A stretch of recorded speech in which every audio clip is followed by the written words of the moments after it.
up, sports fans? We are back for another episode of the JNS Philadelphia Sports Stop. I'm your host, as always, Stephen Shell, and my good friend next to me, Mr. Justin Fiorillo. Justin, how are we feeling this Monday evening?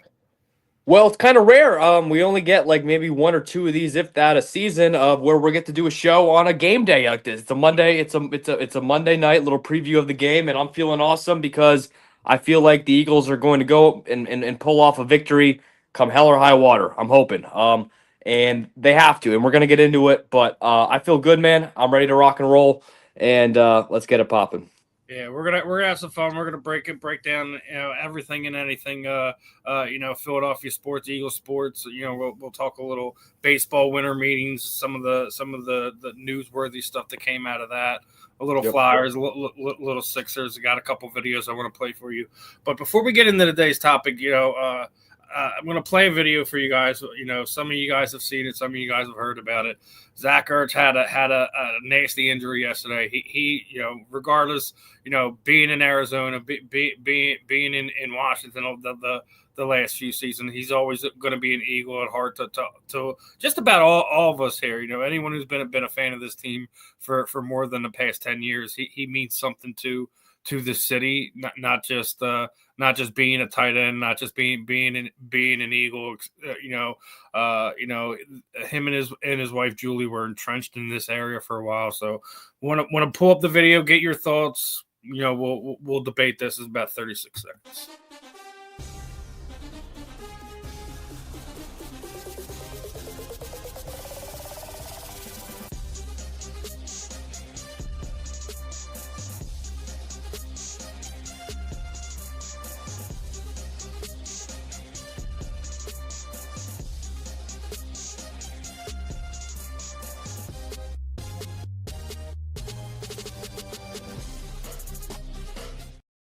Now, obviously, hate to see it.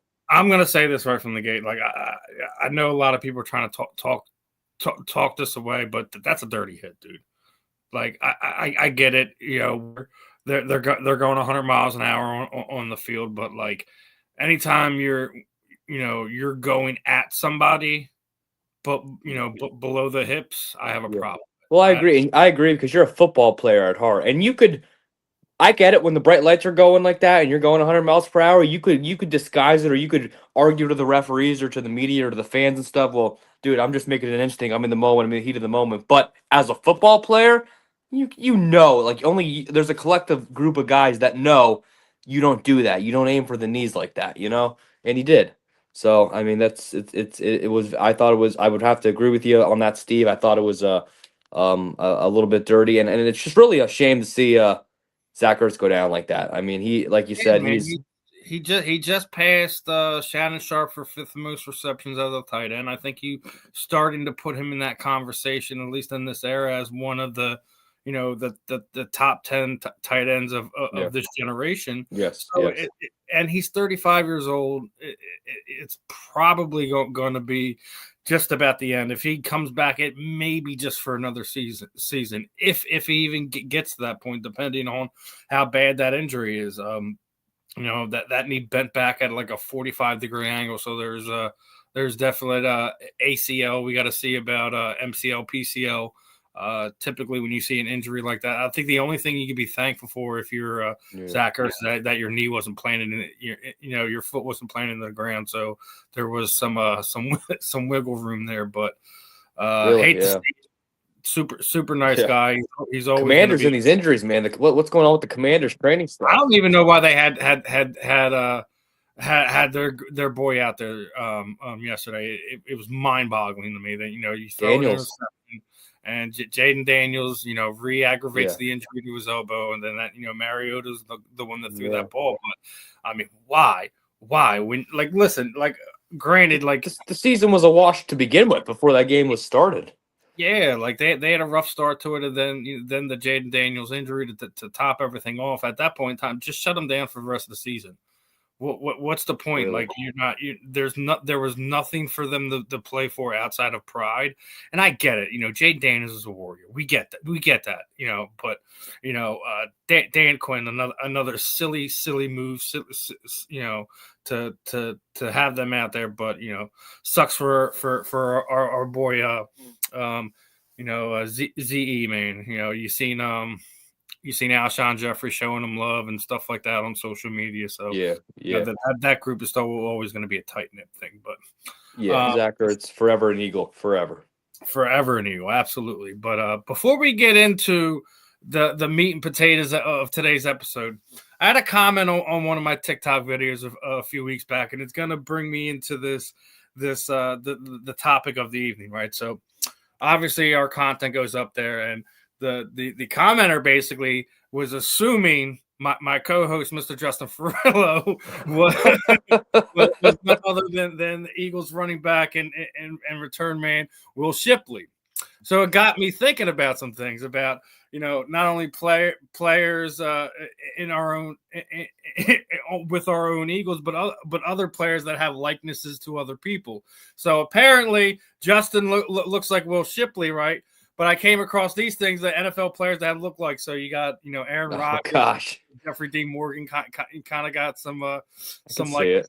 The ladies are gonna love this one as Jalen. Oh yeah. Moore got some likeness going on. Oh yeah, that's crazy how much they look like. Right. So my thing is Justin, do you agree with the TikTokers comment that you have a likeness to a Will Shipley?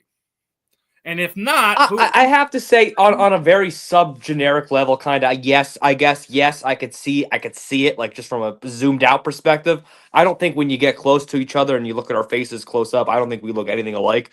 But I think there's some features we're kind of maybe similar in height, dark features, dark hair, eyes, you know what I mean? I could see that, I guess. So whatever. I got one for you though, Steve. I got a look-alike for you. I don't know if you were gonna say it. Do you know where I want to go with this? Go ahead, brother. What do you got, brother?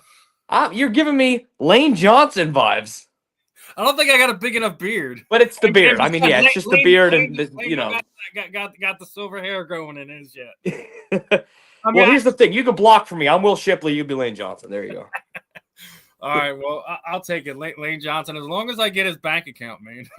hey, I might be Will Shipley the way I'm just chilling and hanging out doing a podcast right now because I'm not really showing up much on the field this year. So you never know. Yeah, you do never know, but that's funny though. Funny segment.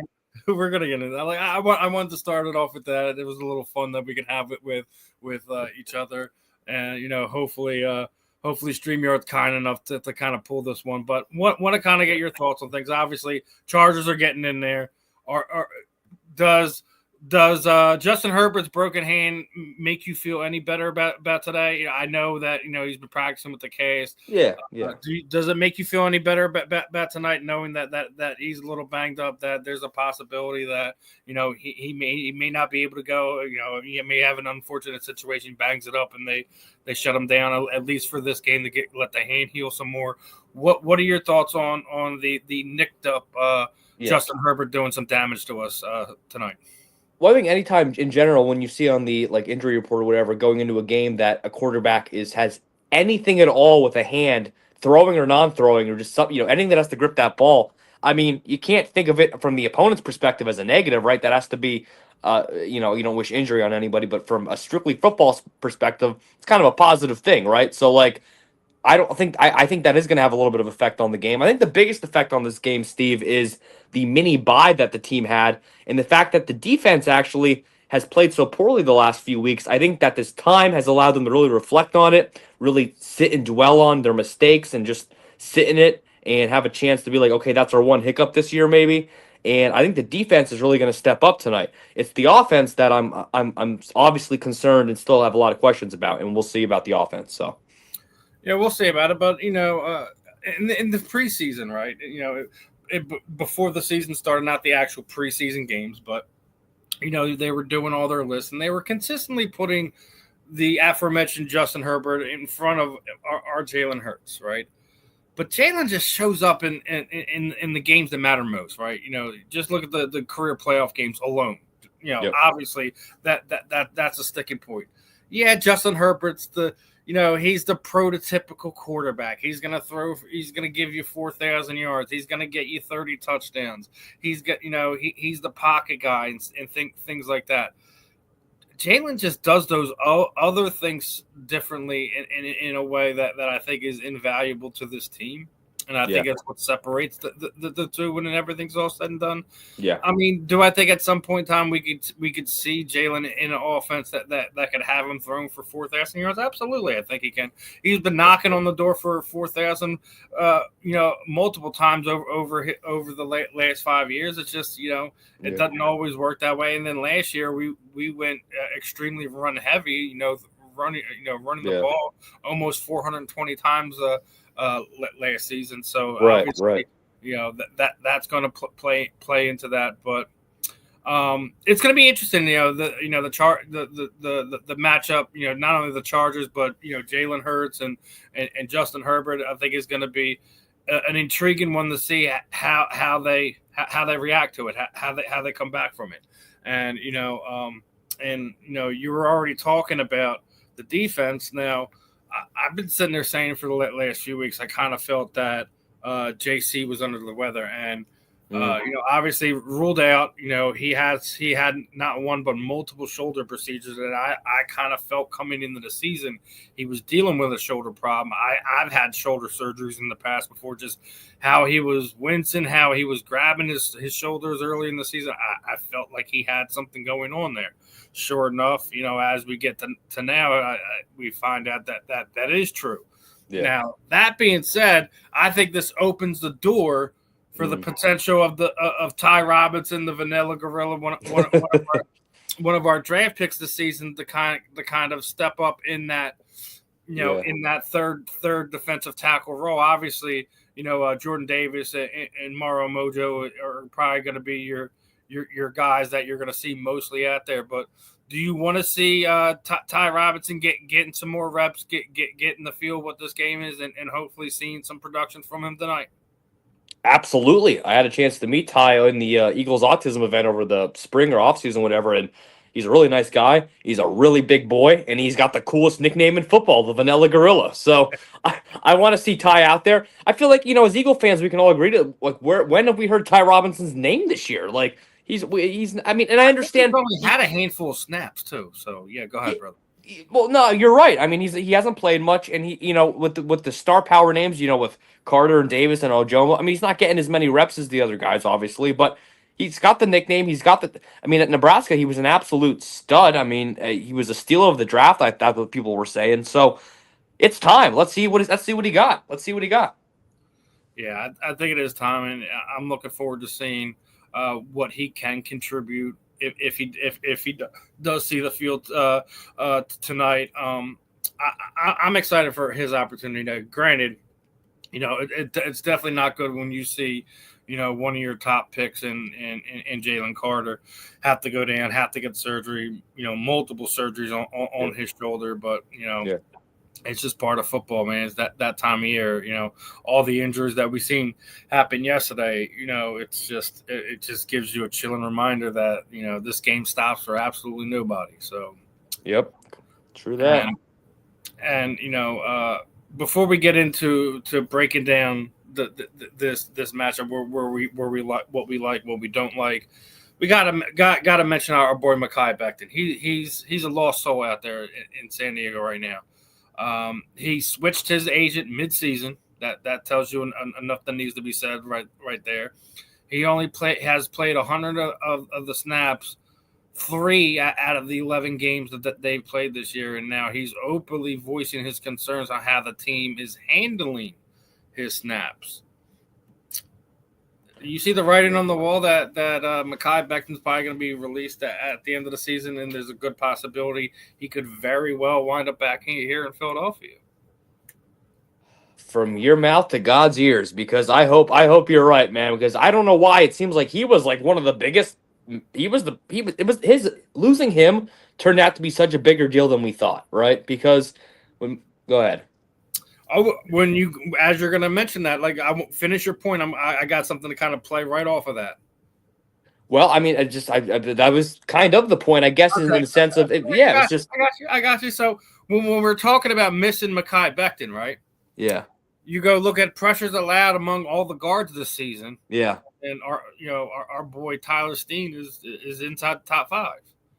I've been very critical of our offensive line over the last few weeks, and I'm not going to stop until they show me that they're the dogs that they were from last season. yep, Um, but and this is not anything against Steen. Obviously, it's a rough gig in the NFL, especially when you got them guys running around like they're NASCARs, and you yeah, get you get you get you, you get exposed really quick if you're not up to par on it, and that's basically what has happened to them this season. So way I'm going to say it is like, yeah, I hope that there's a possibility of a reunion. But I'm not holding my breath. I'm not banking on it. I think that we need to make do with what we got in this team right now, on the roster right now. And we already had one of those situations over the past week where Darius Slay was released and sent through waivers. We thought there was a good possibility he'd wind up here. Buffalo claimed him before we did. That's how it works out. We're the Super Bowl champs. We're the last one on the waiver claim. And now Darius is talking about, obviously I think his intention was to come back here and to play here, but Buffalo claimed him. They put him on the do not report list, so they have his rights and they can do whatever they want at this point in time. I don't know how that's going to play out if Darius does actually retire, and that's how it all comes to fruition. But I mean, it's an unfortunate thing. I mean, I get it. I get it when when you're released in that matter and you have to go through waivers. But I think when you get to a certain age in the NFL, you should just be allowed to go where you want to go. Like if you're, if you put X amount of time in the league, or you're over the age of 32 or something to that effect, that you shouldn't have to go through the waivers. And I know that it sounds like oh well, you just want him to come here. Like listen, there's still no guarantee that he would have played here. We don't know that. We don't know that that's what he wanted. We have to assume that it is, just because of interviews, conversations, and how everything played out. But was he going to be the guy that he was 2 years ago, 3 years ago? I can't say that. He hasn't looked that great this season. All we do know is that Pittsburgh was using him in the slot a lot, and he's not meant to really be there. That's all we know, is he was not being used properly in Pittsburgh. It wasn't a scheme. It was really a scheme thing out in Pittsburgh. But he is 35 years old, I think. So I mean, 34, 35.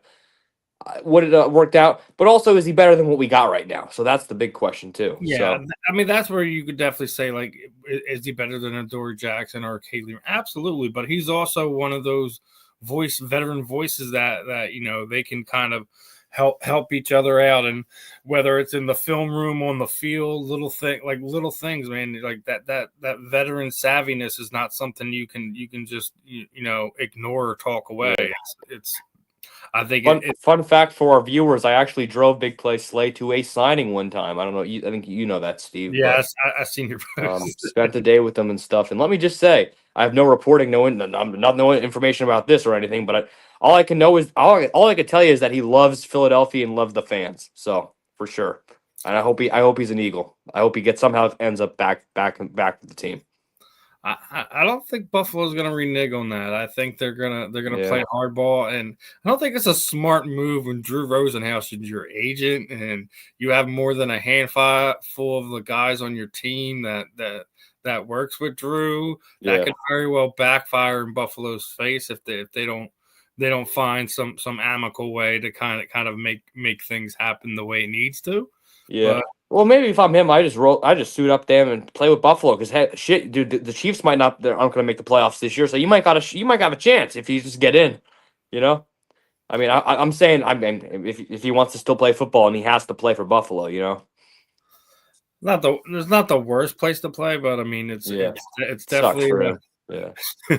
It's definitely one of the colder places he could have picked. Oh no! I mean, it ain't no L.A. or Miami or something. Yeah. Buffalo. But yeah, they do. I think that they're one of the three teams that in the AFC you really have to keep your eyes out for to see what they're going to do over the next few weeks. So, Yeah. we still have to see them. Week 16, 17, something like that. I forget which one it is, but it's going to be interesting to see how that one plays out. I hope that Darius, is able to finish his final season and doesn't get to, just retire in the middle of the year and, have it end the way it was, being misused, being forgotten on that defense. I already said when they got him, I'm like, you got Jalen Ramsey, you got Joey Porter Jr., you got all these guys in the secondary. I'm like, why did you need to sign Darius Slay? It didn't make sense to me when they did it, other than the fact that he only had to play across the state, and coming from here from Philadelphia is probably the only thing that made sense to me during that signing. But hopefully, it won't be dragged out too long, and we'll get to figure out Big Play Slay's fate, because one thing I do remember from the signing, he don't like being called Darius. That's why I don't even, when I make posts, memes, or even right now, I don't call him that. Before I had to pick him up the day before, his agent, and it might have been actually literally Drew Rosenhaus, called me the day before and said, you just don't call him just by his first name. He goes by Slay or Big Play Slay. Nope, that's pretty much it. He was so mad about it too, like genuinely, like if he said, like, if you call him that, he'll be so upset about him, like straight up. It's funny, man. Like sometimes when you been playing football so long, you like, it's just like, nicknames become a part of who you are, and yeah. he doesn't like the formal conversation of the respect of sitting there saying his first name. So if you're an Eagles fan, or a fan of Slay himself, just remember, don't call him Darius. Don't do it. Yeah. There's a funny clip. It went viral a few years ago. Remember, where he was getting interviewed by a bunch of reporters and like, Darius, and he's like, it's Slay, it's Slay, it's Slay, it's Slay. He kept correcting them in the moment, like every second and stuff. And there was like 10, 15 reporters in a row. It was pretty funny. And he actually was genuinely irked at it. He does not like being called by his first name. It's funny. Yeah. Interesting. It's funny to us. It probably is not funny to him. No, yeah. It's entertaining to us, but for him, it is not. So. Now, obviously, what we're here to talk about is, will this Eagles offense come back to life tonight against the Chargers? Obviously, Monday Night Football. It's going to be a Monsters Inc. Monday Night Football. What do you want to see? Who's I guess I'll take a line out. I just did an interview with these AFC West guys. Who is your X factor for tonight, both on offense and defense? Who's the guy that needs to step up and be your Madden X factor? Who's it going to be for the Eagles? Okay. Well, on offense, I want to see Jahan Dotson. I think he's going to be the X factor. I think Jahan Dotson is just, for some reason, in the passing game, I think they're really going to try to cover AJ Brown, especially after the last 2 weeks. So it's going to leave Smith and Dotson, and Smith's been pretty productive, I think, kind of at moments this year. So I want to see Dotson. I think he's going to be a big X factor this game. And I'd say on defense, I think it's going to be probably Ojomo or Davis, whoever's covering for Carter. I mean, I think it's a big, whoever can go in and replace and try to do their best to replace that production. Now, flipping it over to me, I see your Jahan Dotson, and I raise you with Dallas Goedert. I think Dallas Goedert absolutely has to be a big part of this offense tonight. He was leading the league in touchdown receptions. I think it was like through the first 7 or 8 weeks of the season. Mm-hmm. And then once they started hitting this run, it would just disappear. We don't see Dallas. I think if you want this offense to be balanced and you definitely have to scheme plays for him. Like he needs at least 5 to 6 targets, regardless if you throw it to him, he's open or not, whatever. You have to have plays that are designed to get to Dallas. Mm-hmm. He has to be involved in this offense. I think next week is the week that we're going to see Saquon Barkley wake up from his winter slumber and become and start to get the wheels going again. Mm-hmm. I don't see that happening this week against the Chargers for whatever reason that is. But I do like some of the comments I heard out of him this week. Just real honesty. Jordan Mulatto is basically sitting there saying, like, whenever it rains, he's the guy that's full of energy. He's the guy that holding the umbrella in the rain and things like that. So being that having as bad of a season as the numbers wise as you probably could as a running back, just coming off of a 2,000-yard season, being that he is still that energetic, happy-go-lucky type of guy. In that moment, just tells me it's a matter of time. Whether it's this week, whether it's not, they're going to put it together. I do have a feeling that this offense will come back to life tonight. The fact that Nick Sirianni is going to have his hands involved in this offense tonight. Now, obviously, we took the play calling duties away from him. I think it was like what 21, 22 Shane Steichen season, and when you look at this overall, like they've been, the 7th offense, the 8th offense in the league, et cetera, et cetera. Like, this is probably the worst iteration that we've ever seen of it. Yes. Now, obviously, even the Brian Johnson year, everyone was talking about, the offense. No, it was the defense that was terrible. It was the defense that was really letting them down that season. Everyone seems to think it was the offense that season. It really wasn't. It was the fact that Alex Singleton was getting beat like a mule, trying to chase down guys that he had no business being stuck in coverage with. The legendary Alex Singleton, yeah. Big shout out to Alex. Beating testicular cancer was back playing again football this week. Unfortunately, our memories of Alex aren't the greatest in the world, just because that defense was really rough to watch that season, but. I think they're going to put it back together tonight. I really do. Prime time, as the stuff I had already mentioned before, Jalen just finds a way to win. He finds a way to show up when everyone's telling him this is something you can't do. You're not capable of doing this. He finds a way to do it. Right. West Coast trip, Monday night game, tough opponent, blah blah blah. And you're right. He finds a way to get it done. And this is, the Chargers haven't won a Super Bowl. They haven't been to 2 Super Bowls in the last 4 years or whatever. So the Chargers, they don't, we shouldn't just win this game, Steve. If we play to our best, we should destroy this team. We're the Super Bowl champions, but when have we played to our best this season? When? I can't really name a time. We haven't played 4 quarters. All 4 year. Quarters, yeah. But then again, that being said, they didn't play 4 quarters at all last season either. So to be fair, kind of until like the Super Bowl, I guess. But they gave up. It should have been like 44 but they only or played 3 quarters. They only played 3 quarters. Yeah, I guess, yeah. So I mean, there's we're in that fork in the road, and speaking of which, I'm gonna pull this one up. So a statement win or another loss. It can go 2 ways tonight, right? Do you feel you feel the statement win over another loss more than anything tonight, Justin? I do, and I tell you why. Here's the biggest reason, ladies and gentlemen: the positivity bunny that's in the locker room now. I knew it was coming up. It's the bunny. And I'll tell you what.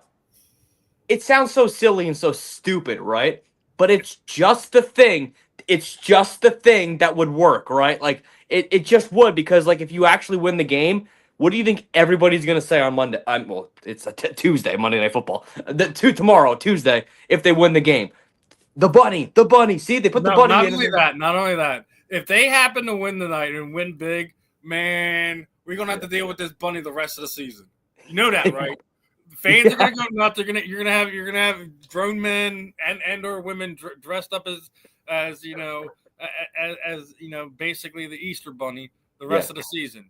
I mean, Yes. we adopted that the underdog mentality in that 17 season, and you had the dog And Baldiani last year when Nick shaved his head. So look, those are two. We just named two instances where there's like little superstitious things that they do that make them go on winning streaks, and I think this could be another one. Let's hope. Let's hope. Let's hope. And then the other thing is this. I already said that the NFC is wild this year, right? So Yeah. last week we were talking about how the Bears were the number one seed, right? Yeah. How about And them? Took a big one loss. loss, they go from the 1 seed to the 7th seed to the 7th seed. So I don't know how the seeding would be. There's a chance they can come back to Philly and have an avenge that game. I guess maybe. Yeah, there's a chance of that right now, especially they still play Green Bay one more time. Yeah. I already said that. Granted, the Bears came in and handled business and did what they did, but they still have a very, very tough schedule ahead. They still play Detroit one more time. Detroit's on the outside looking in at 8-5. They very well could be wind up out of the playoffs in a few weeks. Oh, I hope the Bears get knocked the hell. I hate the Bears. But also we've already beaten Green Bay, so we're the 3 seed right now. Technically, we win the night. We should jump back up to the 2 seed. Yeah. Now the other thing is, we already talked about, Carolina and Tampa Bay are basically have the same record, and I believe they have a head-to-head in this last month as well. So Tampa Bay better be careful that Carolina doesn't sneak into the playoffs here. Obviously, I know they just got Mike Evans back last week, and Dallas is still mathematically available, but they have absolutely no chance, none, to get a wild card. They need to pray on our downfall. They have to pray that it is a repeat of 2023 and everything completely falls off the rails. I don't think that's possible. I've already said it. On this network, on some of the other programs that we have on here. I don't think that's a real possibility. We still, and that being said, like our magic number right now is 3. We need to win 3 games out of the last 5. You got 2 games against the Commanders. We play the Raiders. We play the Bills, and we play the Chargers tonight. Right? I think that's not a hard thing. Do you realize that we're the only one of the teams right now that magic number is to win their division is under 5? Out of all the teams in the NFC, the Rams' magic number is 6. Wow. But that's also because I'll pull that back up again. You have the Seahawks at 10 wins, is the same record as the Rams, and the 49ers have 9 wins. So it is so deep in the NFC this year. It's really crazy, but it is in our own hands. It is in our own hands. I think that they're going to be capable of doing it. I'm going to have some other fun stuff I'm going to bring up with you in a minute to kind of have some fun with. Over the past 10 years, right, there's been a few constants going on in the NFC. I don't know if you've seen this, right? But, the NFC always has the Super Bowl MVP. As of right now, it's Nick Foles and Jalen Hurts. The Giants always have their quarterback from Ole Miss, a la Eli Manning and Jackson Dart. Washington's savior, Jaden Daniels, RG3. Yeah. And then the guys down there in Dallas that always show out during the regular season, but they don't seem to kind of find a way to win there in January.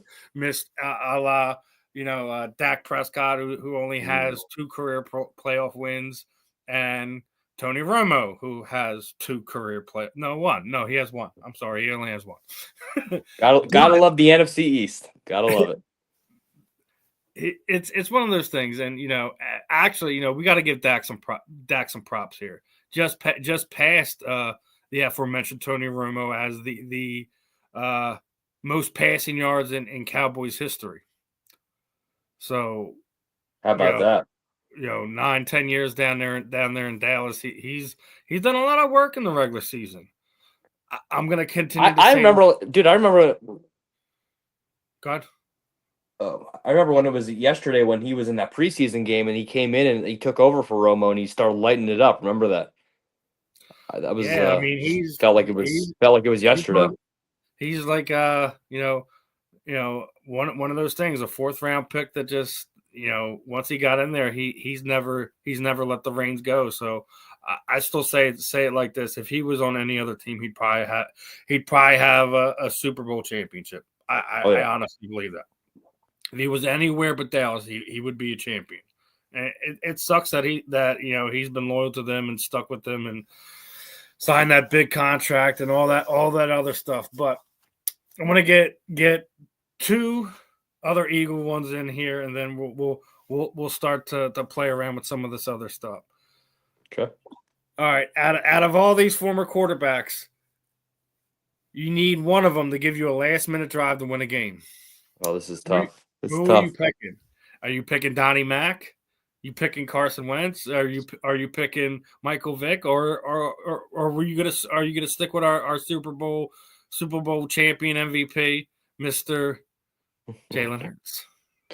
Well, it's funny. I mean, are we? I'll make it like a fun little proposal. If you give me 2017 pre-injury Carson Wentz, I feel like that's the most elite level quarterback play of possibly all of them. But if you're asking me like who's the best quarterback in Eagles franchise history, I guess you have to go Jalen. I'd go Jalen Hurts. So like, there's different ways to maneuver around this. But to It's get just one you need. touchdown to win the game, can't trust McNabb.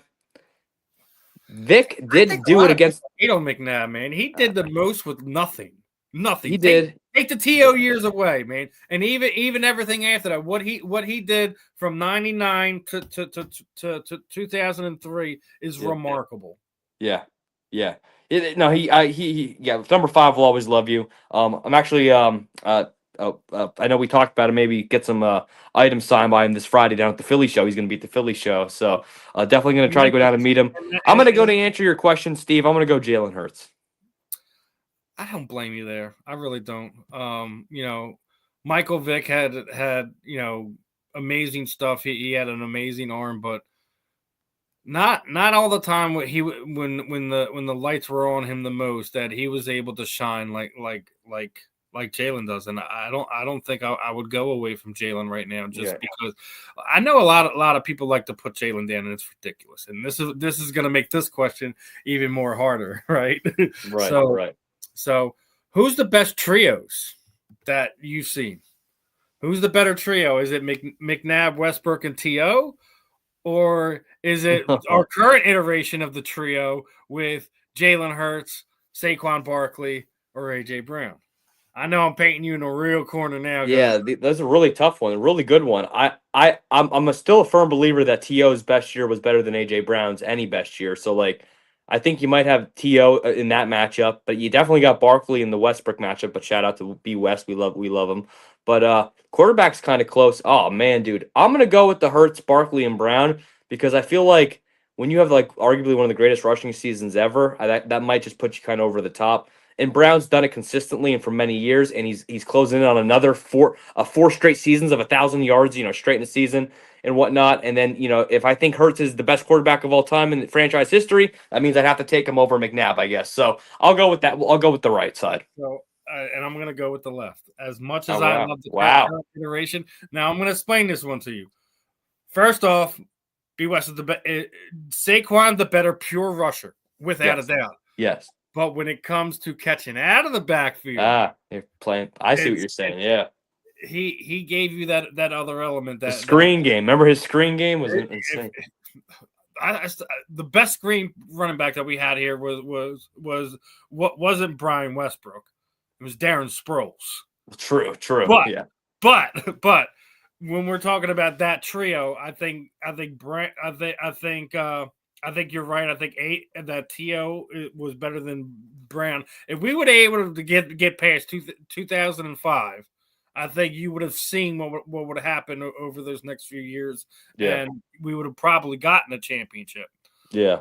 I say it again. I think a lot of people just remember the bad about Donovan. Yeah. He was amazing for a while. I think like you can some of the same stuff that people critique Jalen about is some of the stuff that Donnie used to get hit for it, but he was doing it with it. All he had was two tackles. You know, he had Trey Thomas and he never really had, other than the TO year. I mean, he was playing with Todd Pinkston and James Thrash and like these guys like that. You know, like Freddie Mitchell. You know, my guy Freddie Mitchell. Yeah, Freddie so Mitchell. It's like, you know, he did a lot with almost nothing.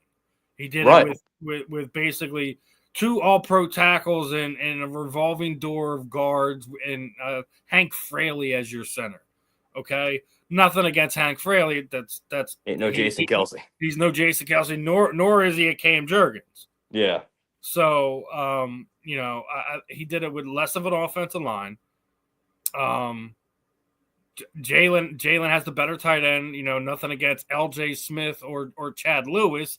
That you know, we're going down memory lane here. These are the guys he was playing with, right? Yeah.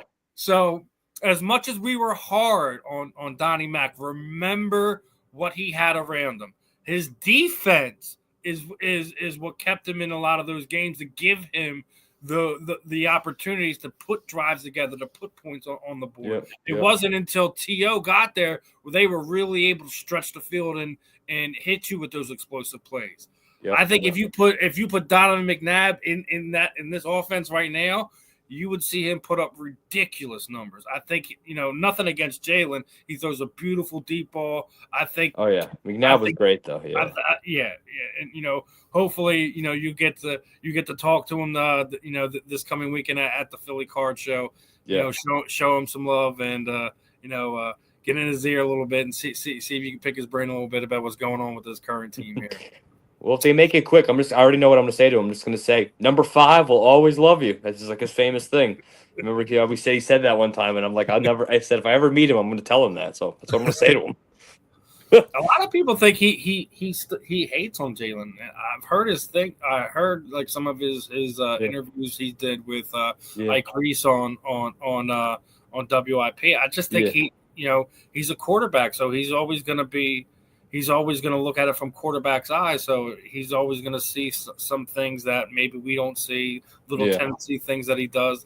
I think that's what all quarterbacks do. They're always hard on each other, regardless how good, bad, or indifferent they are. So Yep.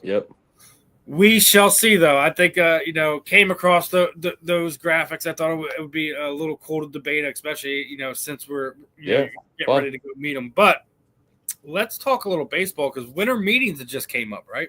And the big rumor was that the Pittsburgh Pirates made a 4-year, $100 million plus offer to our free agent, Mr. Kyle Schwarber. Now, Pirates never dish out money like that. What the hell?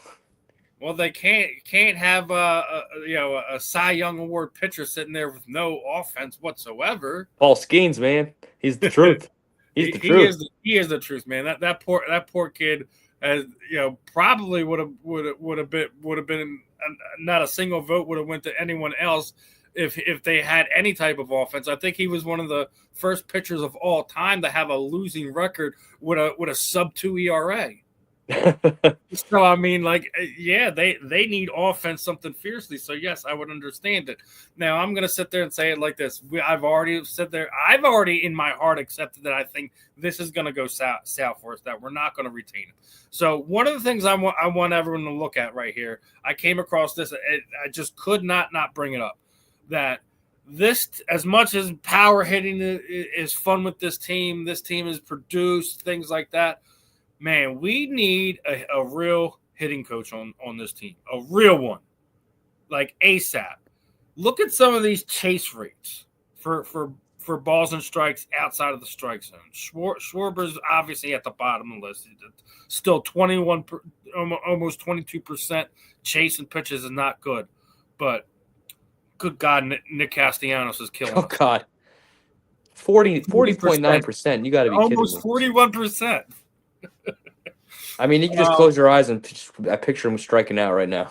Listen, I already said I think Real Muto it gives us more than just a bat, and I've already said that I think the pitcher-catcher relationship is one of the few special ones in sports. But I already said that. Me and you talked about it last week. My ears keep telling me they're going to unload one of some of these guys with these bigger contracts. Yeah. I think Trey Turner is going to be a victim of that. I honestly do. I was surprised that we got through the winter meetings and we didn't hear something. But when you're starting to see these chase rates, this is why they're not succeeding in October right here. You cannot get on base if you're swinging at just about a quarter of the pitches you see.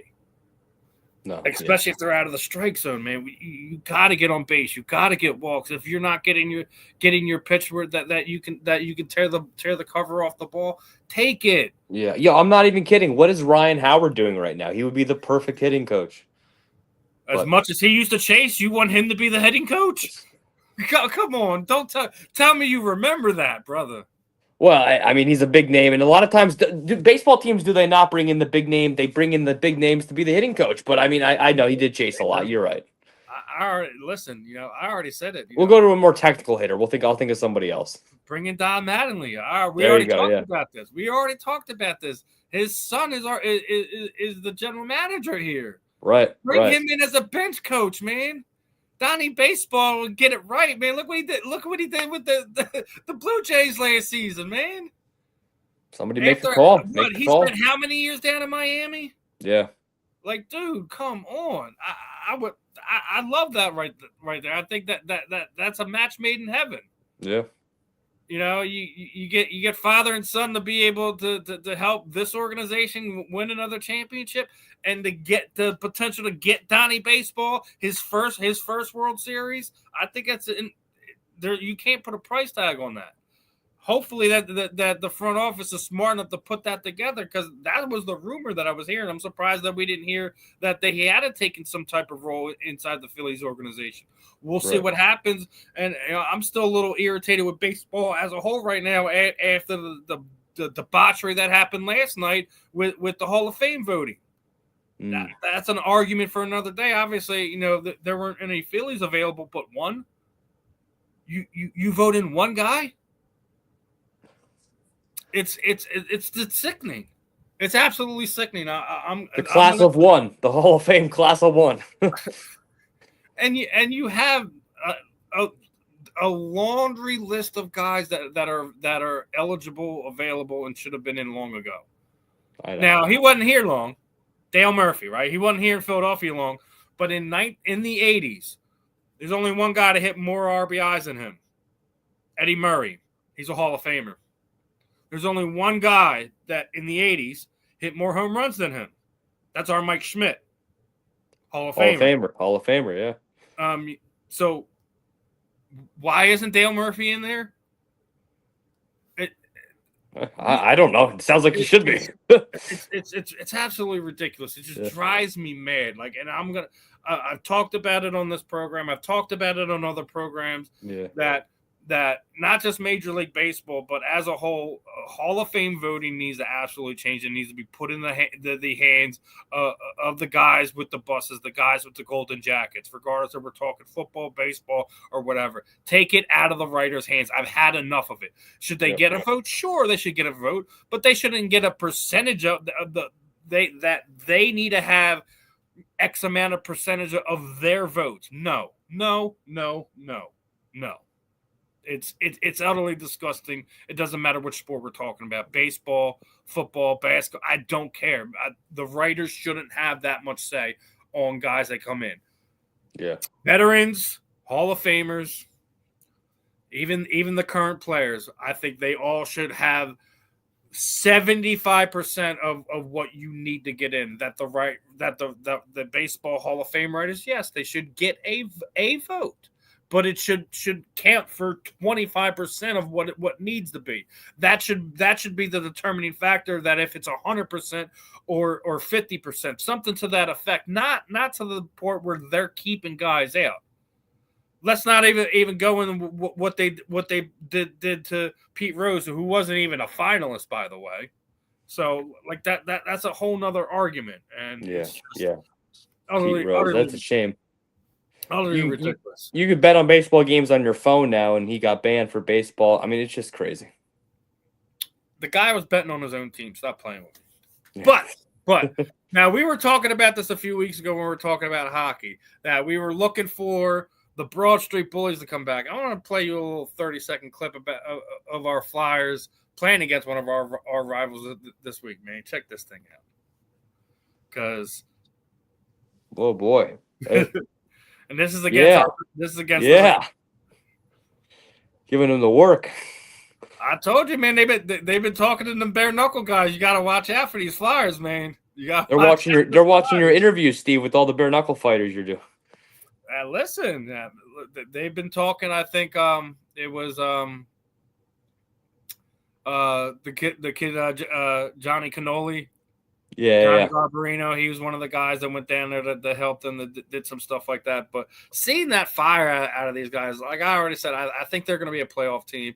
I'm really excited for this Flyer season. I don't have any aspirations of Cup anytime soon, but I think the marriage of Rick Tocchet, of bringing some of that toughness back to this team, I think should be fun.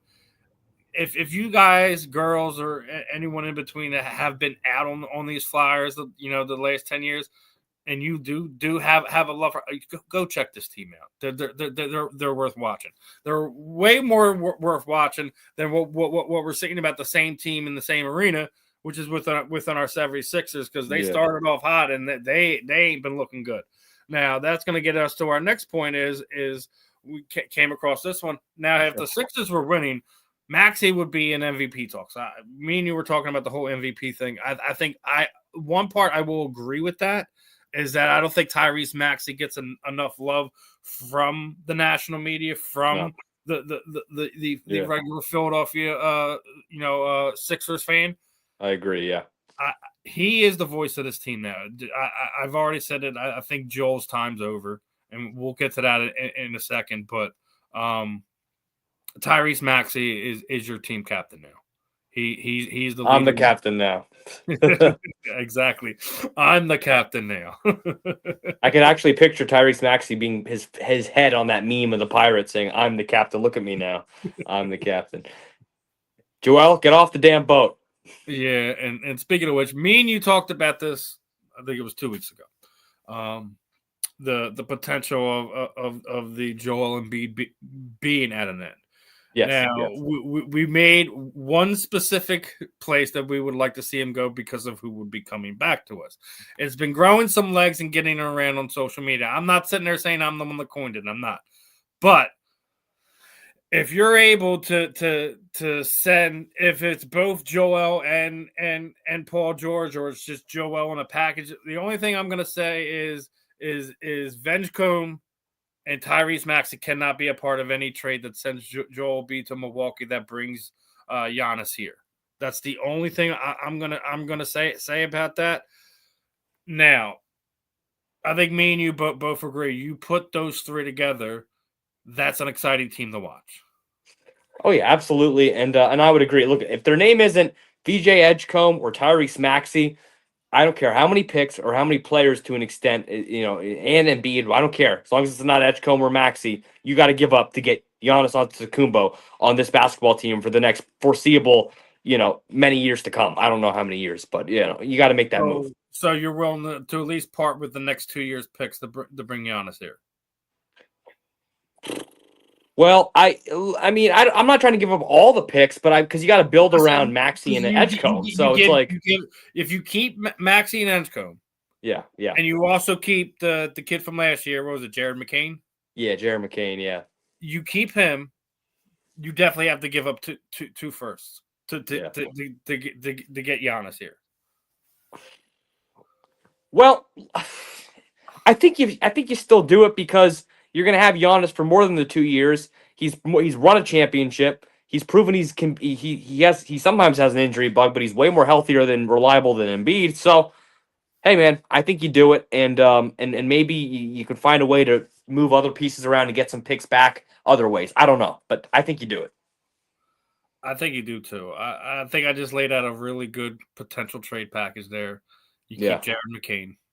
You keep this year's first rounder who's already looking amazing, and you keep Tyrese Maxey, Paul George, Joel Embiid, 2 years of picks, maybe a bench player, and you bring in Giannis, and maybe to see if you can at least get a pick package back, regardless if it's a couple seconds, whatever, however that plays out. Like maybe to see if you can work some things out. Working with 2-2s to kind of get back into the first round with a team at the back end of the first. Maybe they didn't get their guy. They want to get the most out of things, something like that. You work out something where you can potentially trade back in, but I think you should entertain any and all packages that involve Giannis Antetokounmpo. I don't think there's any way you could not entertain that at this point in time. And then you also kind of take away the threat of Milwaukee. I mean, you're kind of you're saying that Milwaukee, we're going to kind of rebuild and use Embiid as kind of for a couple of years or whatever, but he's going to kind of be more of a mentor to our, whoever we're going to build around. So I think you're kind of taking away Milwaukee for the next couple of years. You're saying this is our window. We're here to win now, and let's make it happen. So hey, that'd be a blockbuster move, that's for sure. We haven't seen them push all the chips into the table during this whole post process type of thing. We haven't seen them do that, especially making the I mean they've made moves, obviously bringing Paul George in here, bringing James Harden all there, but I think we've all kind of agreed those are these guys that were in the back end of their things trying to find their bigger deals. They weren't trying to go and chase championships. They were trying to chase bags. Same thing with Jimmy Butler. Loved Jimmy Butler when he was here.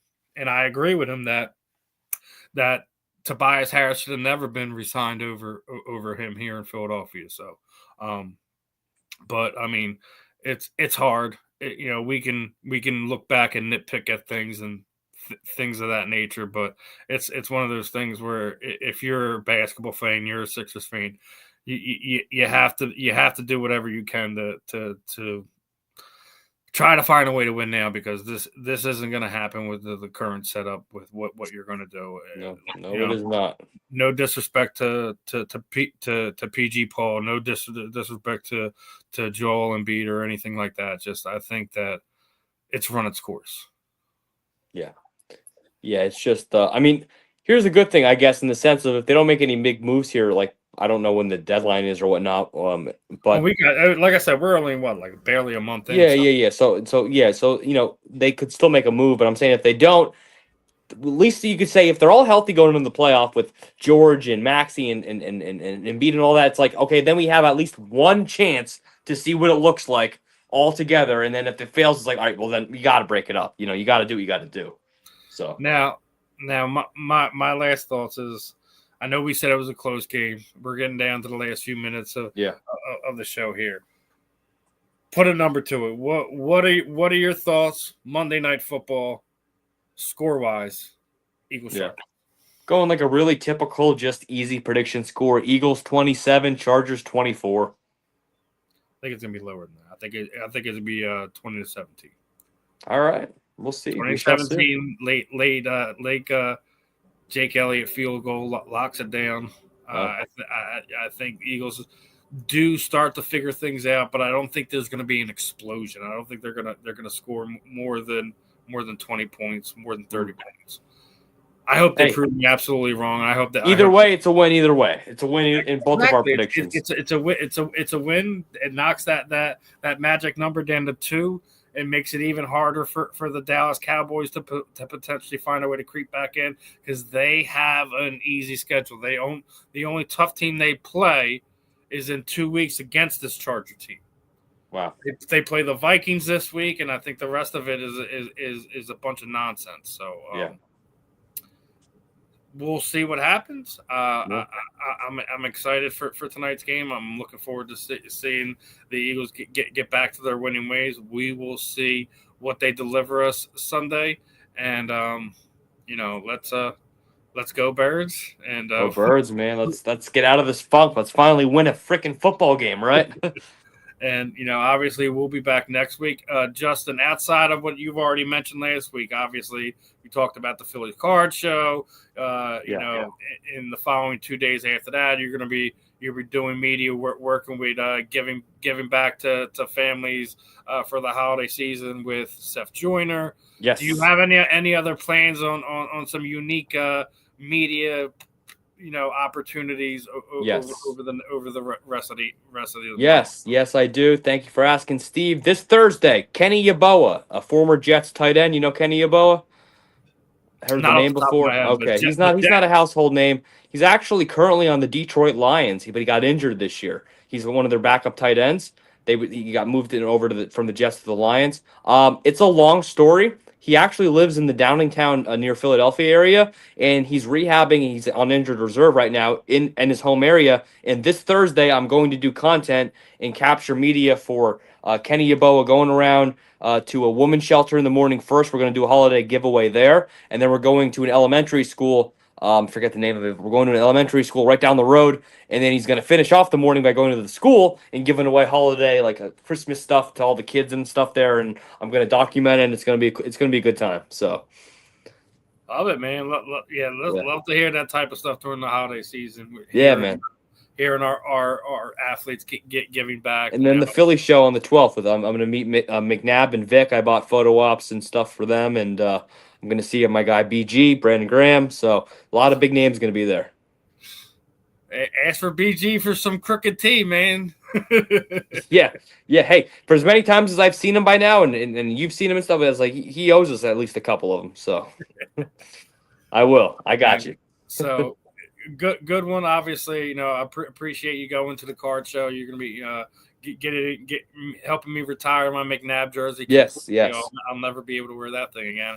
Add it to the wall, and we'll be definitely having some fun here the following week talking about your experience at the Philadelphia Card Show for people who haven't checked that out yet. It's a 3-day event, basically Friday, Saturday, Sunday. You have multiple days there with athletes doing signing, photo ops, and you also have